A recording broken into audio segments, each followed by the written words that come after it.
This is the Polar Pro Recon. It's one of their products in collaboration with McKinnon, along with their other variable ND filter stuff. This is also a variable ND filter and mini Mattebox system. Let's talk about it. So real quick, what is a VND? Or should I say, what is an ND filter? ND stands for neutral density, and basically you can think of it like sunglasses for your lens. It's just gonna make things darker, and they're very useful for shooting outside, for example, or in any bright conditions if you have really bright lights, and being able to use the settings that you want to use on your camera without having to adjust exposure using your aperture, shutter speed, or ISO in ways that you don't want to. ND filters are usually named in their number of stops of light that they reduce, and a stop of light is doubling or halving the amount of light. So if you go down a stop, or if you go up a stop in ND, you'll halve the light that is hitting the lens. So for example, this one is a 3 to 6 stop ND. So it'll go from taking the light to 1/8 of the original and 1/64 of the original.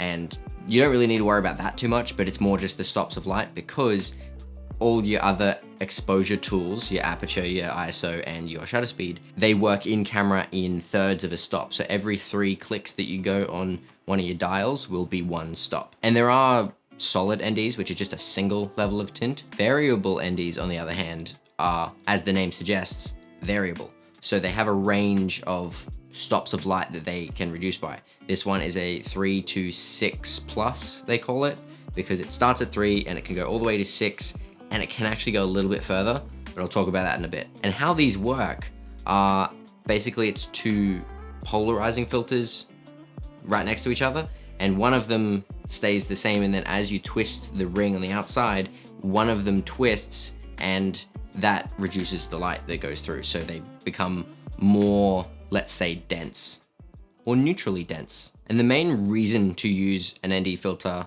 like I mentioned before about the other settings that you want to change, there are ways to shoot without an ND filter in really bright conditions, but it's not ideal.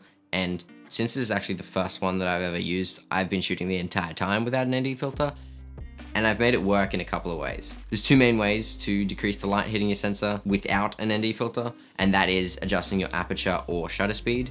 Now, adjusting your aperture is probably your best bet most of the time, but you will lose that control of your depth of field because everything's just gonna be in focus, especially if you have to stop all the way down to f22. Shutter speed, on the other hand, you'll notice that if you have a lot of movement in your shots, but if you're shooting in higher frame rates, that loss of motion blur will actually be less noticeable because you're shooting at a higher frame rate. So that's sort of when I would suggest cranking your shutter versus cranking your aperture in regular 24, 25, 30p situations. So the system comes with they call it a rear defender. It's literally just a threaded sort of base that goes on the back to protect the back. And it also comes with a front defender, which is just sort of like a hard plastic with like rubber that sort of just clips onto the front like that, the same way that the Mattebox attaches, that I'll talk to in a sec.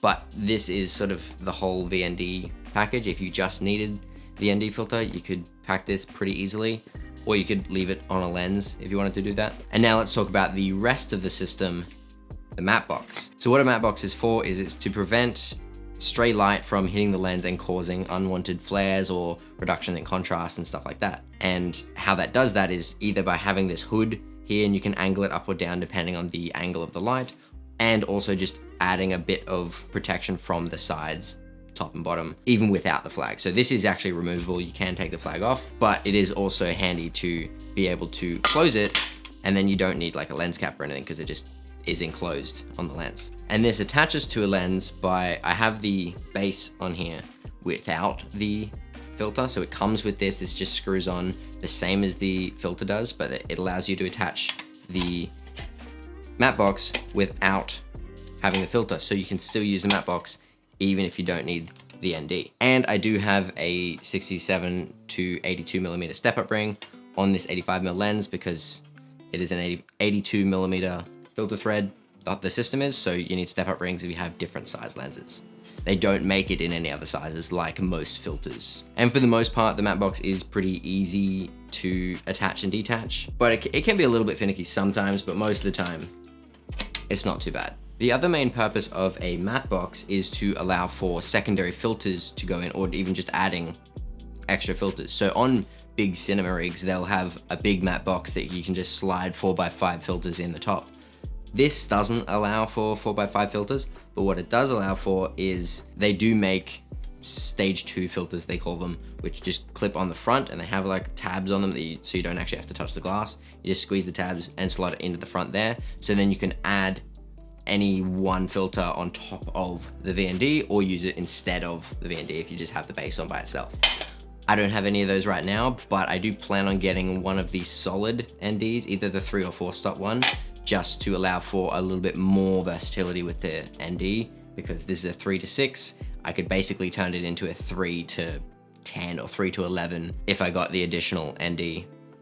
I do also think getting a mist filter will be a good idea, so I might do that as well, just to sort of give it a little bit of halation and a bit of softness to certain shots. A lot of people do like that sort of look, so I would be interested in trying it. I got the base kit, which comes in this like carry case. It's got a Velcro pocket on the front, a just open pocket on the back, and then obviously the big zippered pocket for the Mattebox itself. And the base kit comes with everything that I just went through. The director's kit comes with all of that, plus I think the blue morphic filter, which gives like fake anamorphic flares, and I think one of the mist filters. All right, let's just replace the base here with the VND. I'll take the rear defender off, screw this onto the 85mm here. Now I mostly at the moment use this on my 24 to 70, which is an 82mm filter thread, so I don't need any step-up rings. This is actually one of the issues that I've found. Is just screwing it in can be hard. Getting the thread to start can be hard, and I'm kind of worried of stripping the threads. So this is not my favorite part of this, especially since I have like put it on like all my different lenses and all my different step-up rings and everything a bunch of times. So it does just kind of feel not great when you do that. But on here now, take that off, and then we have an ND filter, and then to attach this, you just sort of, there's a bit of a gap between the sort of ring that moves and then the front, so that just sort of goes on this little tab on the side there, and then you just got a little handle here that you just pull, let that go, and then it's sort of free to spin, so you can angle it however you want, and then you just lock it down with that, and then it's fine. And then just the knob on the top to lift up the flag. So as I mentioned, this is a 3 to 6 plus stop one. So as we go from 3 stops to 6, we then hit sort of a little indent, so it's a bit of a tactile feedback, but then you can push it a little bit further, and that'll just give it an extra about a stop of reduction. But the problem with this is it does introduce a lot of vignetting and a bit of like cross polarization, where you get that sort of X pattern almost, where there's like a blob of darkness up here and a blob of darkness down there. Not ideal, but that is only really the case on wide lenses. They do say to use the 3 to 6 for anything under 35, but if you're above 35mm, then you should be fine going above the 6 stops. And here's what that looks like on a 20mm lens on my Sony a7 IV, which is full frame. So full frame lens, full frame camera. You don't really want it to look like this. However, in a normal scenario, you're probably not gonna notice it a whole lot, but still, you know, it's a good idea to avoid that above 6 stop if you're less than 35mm. The only main criticism that I have so far, apart from the threads that I mentioned before, the wheel just sort of like, it just isn't the smoothest. I would have thought it was going to be a bit smoother, but it's fine. And it's not like I'm going to be changing too much while shooting as well. It's more just sort of adjusting for exposure, and then it's like, okay, we're good, and then go ahead. You rarely would need to be changing exposure mid-shot. That would only happen if your lighting significantly changes, which it can, so it's possible. It is also kind of loud, so like, you know, if that matters while you're shooting as well, take note. And one little annoying thing that doesn't really matter, but it just annoys me a little, is the flag doesn't sit flush. There's like a small gap on this corner, so it does sort of like, you can hear that hitting, whereas this side is flat. So it's just a little annoying, and again, doesn't really matter, but it matters like a little bit. So as a bit of a test for the Mattebox and how it prevents flares, to show you, I've set up my second camera here with the Mattebox on it, and I have the flag down as low as it'll go where it's not in the shot. And we're gonna have a look at the flares. I'm gonna shine my phone straight at it here so you can sort of see if there's any sort of flaring when it's straight in. But if I just go up out of frame a little bit, so that light should be being blocked by the flag, we'll see if there's any sort of difference there. So that's, again, that's in the shot here. And if we go above it where it's being hit by that flag. Now, this is actually the first time I've done this test, so I actually don't know how it works, but we'll find out.